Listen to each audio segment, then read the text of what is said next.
Welcome to Impact News Hour on First Night News Port Harcourt. First, we bring you the headlines.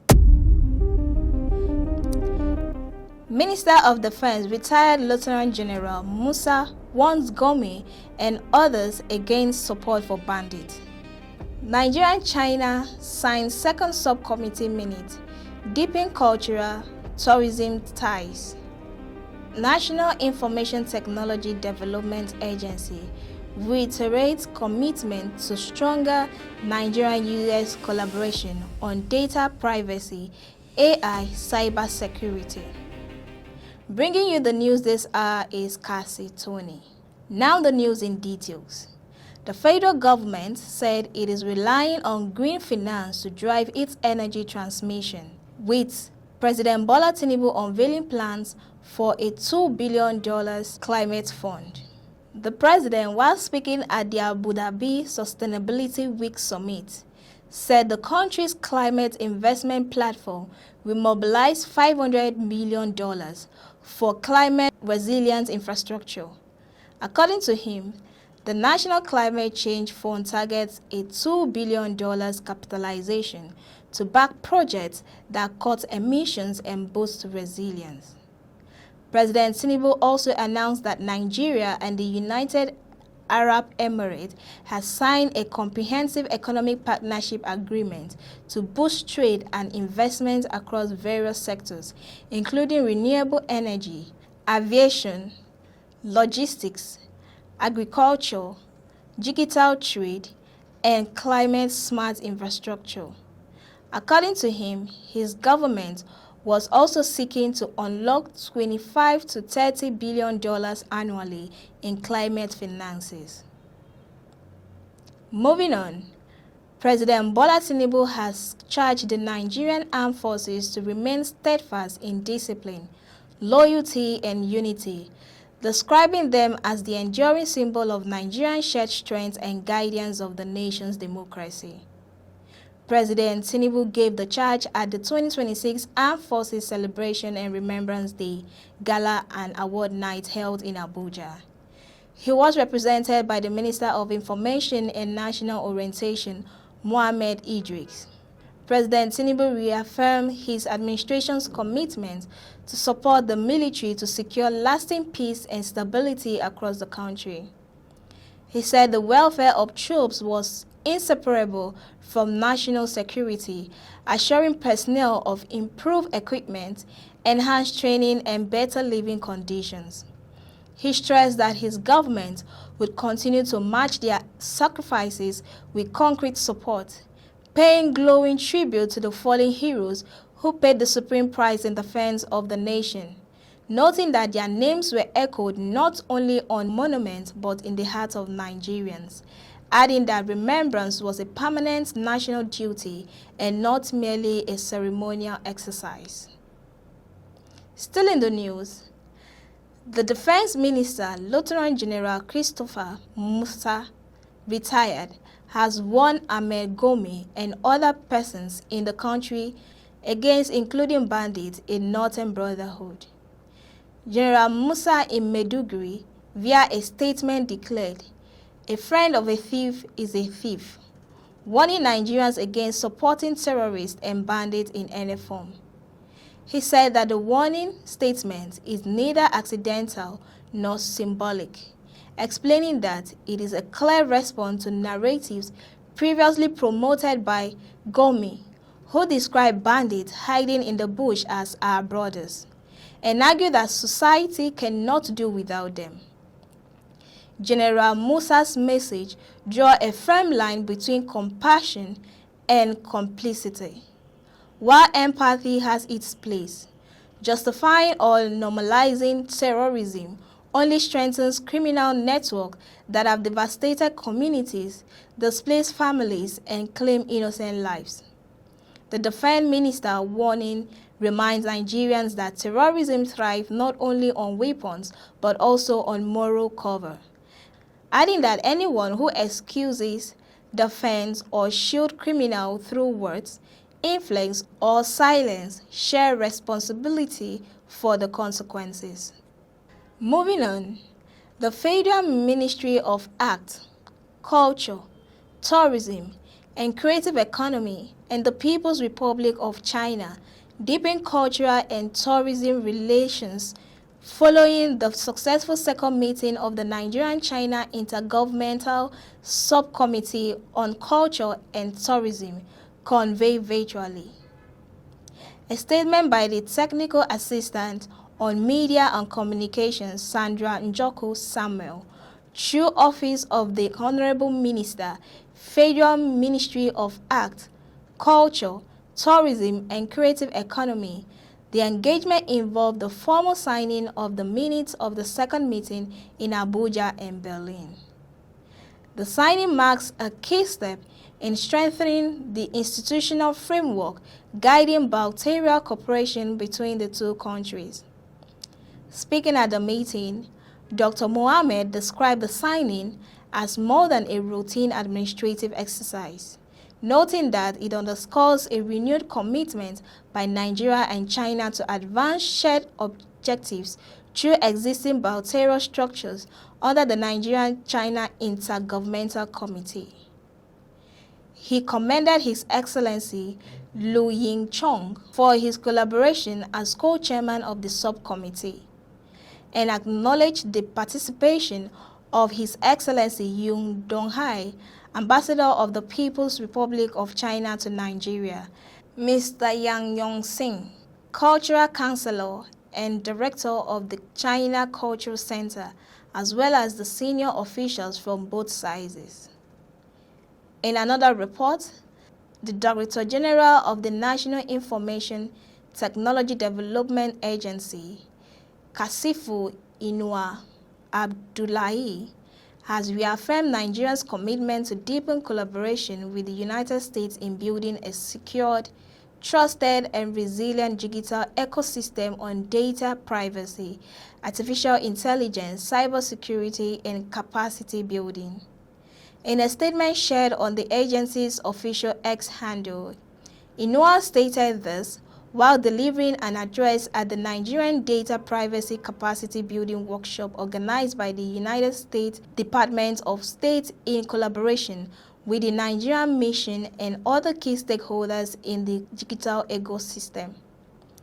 Describing the workshop as a reaffirmation of the long-standing partnership between Nigeria and the United States, the NITDA boss said the engagement reflects a deliberate and growing effort by both countries to jointly address emerging digital challenges and opportunities.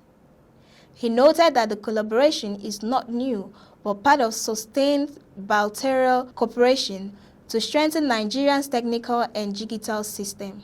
He recalled that in April 2024, both countries, under the framework of the U.S.-Nigeria Binational Commission, agreed to collaborate in critical areas such as data privacy, artificial intelligence, cybersecurity, capacity building, and broader digital development initiative. According to him, the partnership recorded further milestones in the same year, with the successful hosting of an artificial intelligence conference co-hosted by the Nigerian government and the U.S. mission in Nigeria, as well as Nigerian engagement with U.S.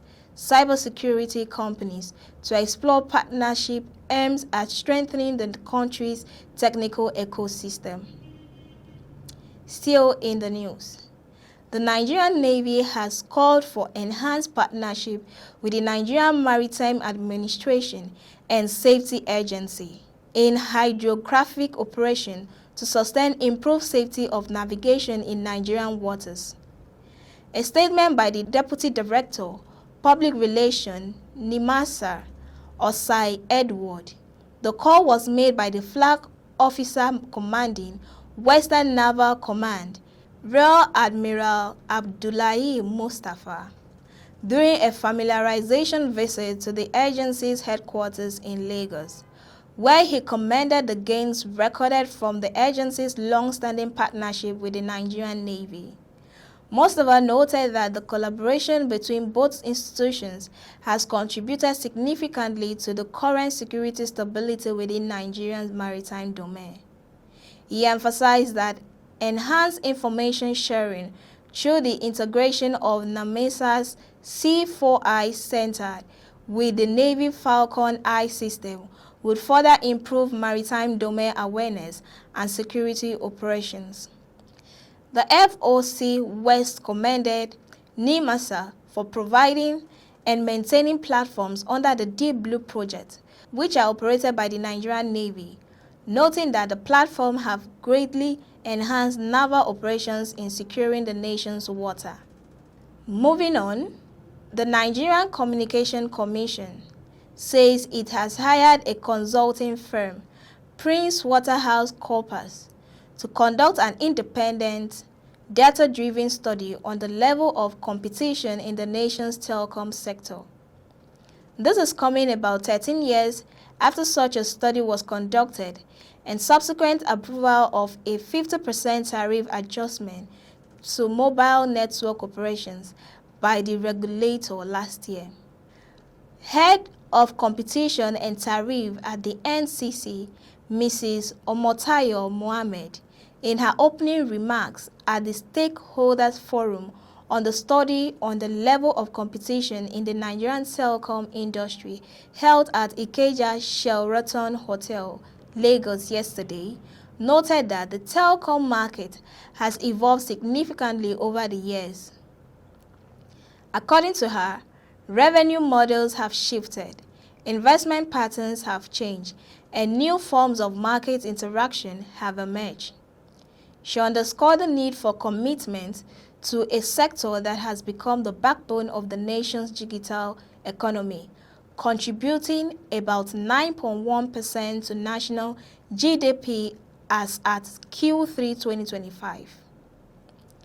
Moving away from that story, the Nasarawa State Command of the Nigerian Security and Defense Corps says it has arrested 3 suspects for their alleged involvement in series of kidnapping, robbery, and theft in the state. Parading the suspects as NSCDC headquarters in Lafia, the state capital, the state commandant, Brown Samson Umaru, who spoke through the command's public relations officer, DSC Jerry Victor, said that one of the suspects, Mutashaibu, a 27-year-old, was arrested in Kwadera village in Lafia local government area of the state in connection with a kidnapping-related attack. He explained that the suspects, who were apprehended at various locations, have been causing sleepless nights for the residents of Kwadera village in Lafia local government area and Baza village, Doma local government area of the state.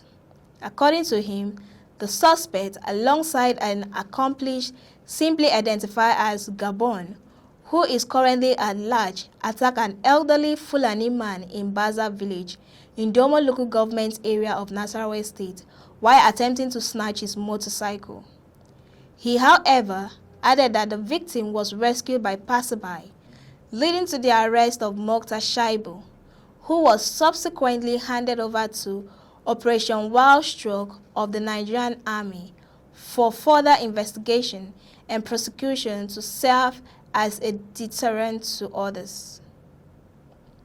Away from that story, 2027 presidential hopeful and chieftains of People's Democratic Party PDP, Dr. Binga Oluwagbe Hoshim, has called on President Bola Tinubu to immediately order the release of the international passport of activist and former presidential candidate Omoyele Sowore, describing its continued seizure as an abuse of power and a serious threat to Nigeria's democratic freedoms. Olawegbo Hazim made the call in Abuja while receiving Sowore during a meeting with PDP chairman in the Federal Capital Territory, FCT. The meeting brought together party leaders and pro-democracy actors who spoke at the event, condemning what he described as sustained prosecution of Sowore for speaking truth to power, noting that the prolonged seizure of his passport has effectively punished him without conviction and denying him basic rights, including freedom of movement and family life. He warned that democracies collapse when dissent was discriminated, stressing that the protection of opposing voices remain a non-negotiable pillar of democratic governance. He argued that the use of state power to intimidate critics weaken institutions and erode public confidence in government.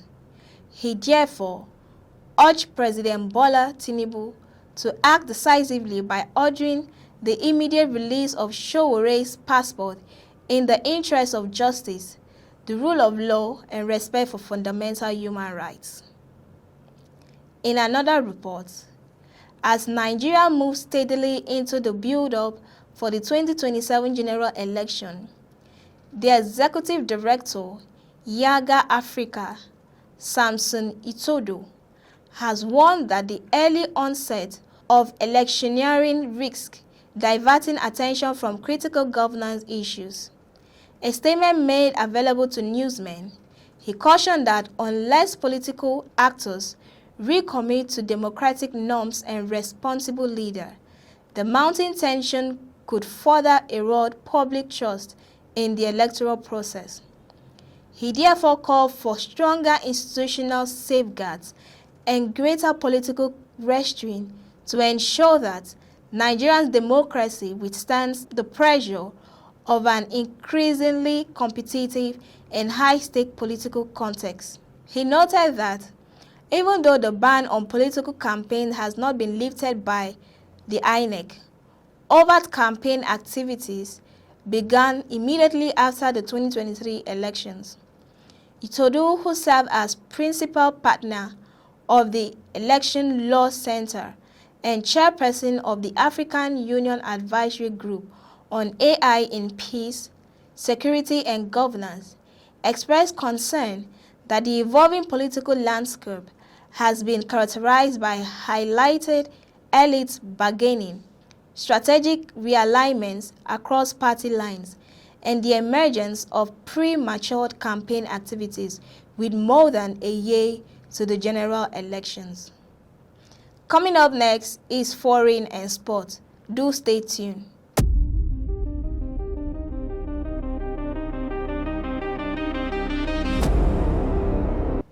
Many thanks for staying tuned. Now to the rest of the news. Thousands of people have attended Uganda President Yoweri Museveni's final campaign rally in the capital Kampala ahead of Thursday's general election. The 81-year-old leader of the National Resistance Movement Party, who had ruled the country since 1986, is seeking a seventh term in office. One of Africa's oldest head of state, his government has changed the constitution twice to remove age and term limits to allow him to stand in the polls.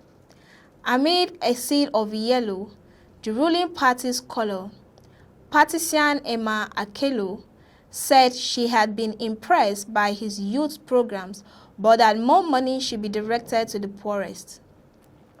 Still on the foreign scene, Algeria's President Abdelmadjid Tebboune has called on Algerian youth living abroad in vulnerable and legal situations to come home. During the cabinet meeting, the president said he would regularize the status of these young citizens, including those who have committed minor infractions in their host country. The government said in a statement that some of the young people were misled and exploited to act against their own country. The statement added that the measure could affect tens of thousands of young Algerians who have left their homeland illegally in recent years. According to the International Organization for Immigration, some 54,000 Algerians immigrated to Europe between 2020 and 2024. Under Algerian law, leaving the country illegally is punishable by up to 6 months in prison and a fine. The presidential decree would allow the youth to come home without facing legal proceeding if they plead not to reoffend. On sports. Contrary to reports in some online outlets, Super Eagles' #1 goalkeeper, Stanley Nwabali, is eligible to play in the semi-final of the ongoing African World Cup of Nations against host Morocco. The match against the Atlas Lions will hold at the Prince Moulay Abdallah Stadium, Rabat, today, January 14, 2026 at 8 p.m. There were reports that Nwabali had been ruled out of the game due to 2 accumulated yellow cards from previous matches in the championship. Nigerian Sports Federation, through Super Eagles Media Office, Promise Efoyin, dismissed the report. He told newsmen that Nwabali had only 1 yellow card from the knockout stage and not suspended because all the cards he received during the group phase of the competition do not count in the knockout stage. He is ready to defend Nigeria's honor. However, team captain Wilfred Ndidi is suspended for today's game because of the 2 yellow cards that he received in the knockout phase of the competition. And that's it on the news. Many thanks for watching. I am Cassie Tony. Bye for now.